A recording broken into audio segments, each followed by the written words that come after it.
we just talked about the early opening of reservations. Now let's talk about a not so open reservation. Popular Tahoe ski resort announces it will not open this winter. Homewood Mountain.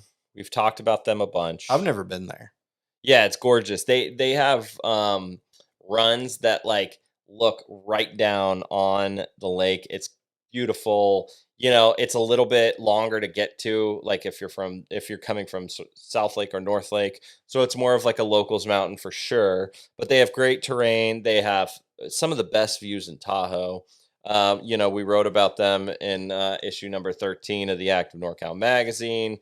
So basically, they have been operating under a financial loss for several years, and they released this master plan to create sort of a hybrid public-private ski resort, meaning the people who live on the mountain within an HOA get season passes to it, and then they limit the number of season passes otherwise. So it's again, it's like a public-private kind of like a country club Like a almost. golf country club, yeah. Yeah, which has been met with a ton of people pissed off, right?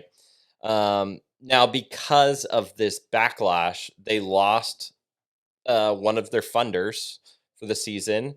It's been slow to finalize the plan with the Tahoe Regional Planning Agency, and so they just said, "Sorry, guys, we can't operate at a loss for another year. We have to figure out a way to move forward. That's not the way we're currently moving forward, which means we will not be open in um, 2024, 2025, which, you know, might light a fire under some people's asses and say, look, okay, we want to keep this mountain all together, so we'll stop.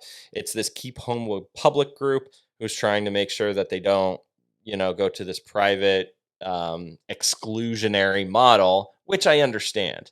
But also, they are not, you know, it's not heavenly where they're sitting in the middle of South Lake Tahoe, which everyone goes to. It's not North Star. They're more off the beaten path. And so I get that they don't get the type of public people that pay the bills.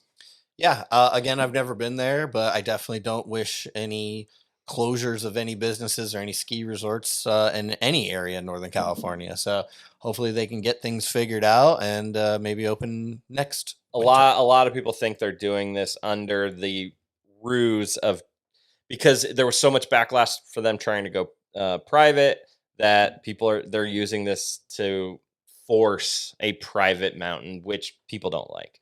Look, it is what it is. Economics are what they are. Business is what it is. A business should be allowed to run as a business. They don't get any public funding like a lot of different ski resorts do, so they can operate however they want. I know it's hard for some people to swallow that bit of information, but in my estimation, they should be allowed to operate their business how they want. Agreed. Best of luck to them. And that wraps up the NorCal Notes of the Week.